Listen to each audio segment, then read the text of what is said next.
Siapa yang selama 1,5 tahun ini punya anak di bawah usia 17 tahun? Apa rasanya umplek-umplekan setiap hari disuruh belajar dari rumah sementara rumahnya nggak ada tempat kecil aja untuk belajar zoom-zooman? Apa yang terjadi kalau ditambah 1,5 tahun lagi? Di sisi lain, kalangan rakyat umumnya, bagaimana rasanya mereka sahabat yang nggak ada internet, nggak ada pulsa, sementara di rumahnya ada 3 orang memerlukan komputer atau gadget atau laptop untuk kerja dan sekolah, tapi tidak memilikinya. Fakta saat ini, biaya sekolah dari rumah ternyata tidak murah. Menjalankan sekolah dari rumah ternyata nggak efektif, dapat ilmu tipis, nggak ada keterampilan lainnya termasuk laboratorium dan kehilangan skill olahraga, kesenian, dan keterampilan sosial lainnya. Bekerja dari rumah malah banyak stresnya, banyak wacana diskusi tok, tetapi tidak ada gerakan nyata. Diskusi doang, eksekusinya kecil, seminar, meeting, belajar online, ngomong doang 1-2 orang, wacana, diskusi.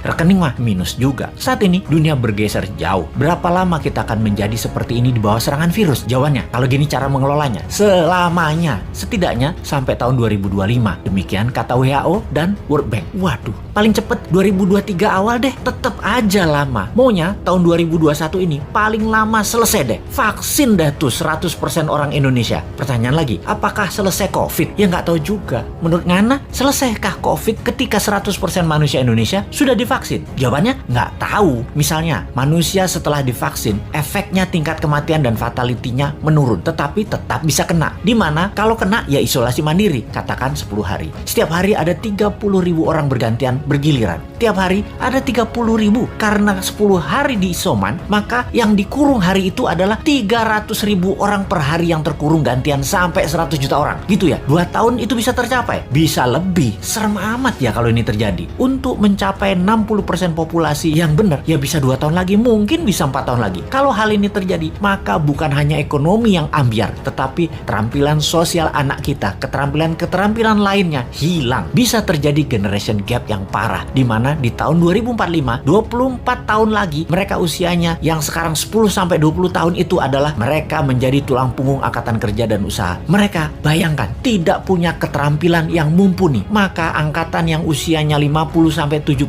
tahun di kemudian tadi masih tetap bekerja dan ini tidak efektif. Maka gawat kalau bernegara tidak ada yang memikirkan hal ini, tetapi lebih memikirkan tenaga kerja asing bagaimana bisa masuk terus dengan dilindungi pejabat paling berkuasa. Alhamdulillah berhasil masuk terus. Itu lebih penting baginya sekarang. Saat ini generasi mendatang ngapain gue pikirin katanya. Yang penting saat ini lagi berkuasa, gak ada yang boleh halangin. Pokoknya gigi 5, gaspol, gue harus kaya. Lalu siapa yang urus generasi muda yang sudah 1,5 tahun ini dikurung di rumah? Ditambah masih ada kemungkinan dikurung lagi 1,5 tahun lagi. Kita urai masalahnya. Kalau anak usia saat ini 7-11 tahun, usia SD, mereka tidak mengerti banyak tentang culture, budaya lokal wisdom. Bayangin, ditambah 1,5 tahun lagi terkurung. Mereka nantinya manusia yang tidak punya budaya. Lalu, remaja usia pancaroba, baru akil balik, usia 11-15 tahun. Mereka adalah manusia lagi cari jati diri. Kematangannya berubah. Dirinya not a girl, but not yet a woman. Menjadi terhambat. Ditambah 1,5 tahun lagi kejiwaan mereka, maka man atau woman tidak paham, tidak akan matang. Sulit menjadikan boy to man. Di usia 16-23 tahun, masa SMA dan kuliah, anak ini adalah masa kreatif dan puncak-puncaknya iseng dan puncak-puncaknya main di usia ini. Kesalahan-kesalahan kecil itu penting untuk modal nanti bersosialisasi di kemudian hari. Tidak banyak mereka bisa lakukan. Mereka masuk generasi yang hilang. Kalau ditambah 1,5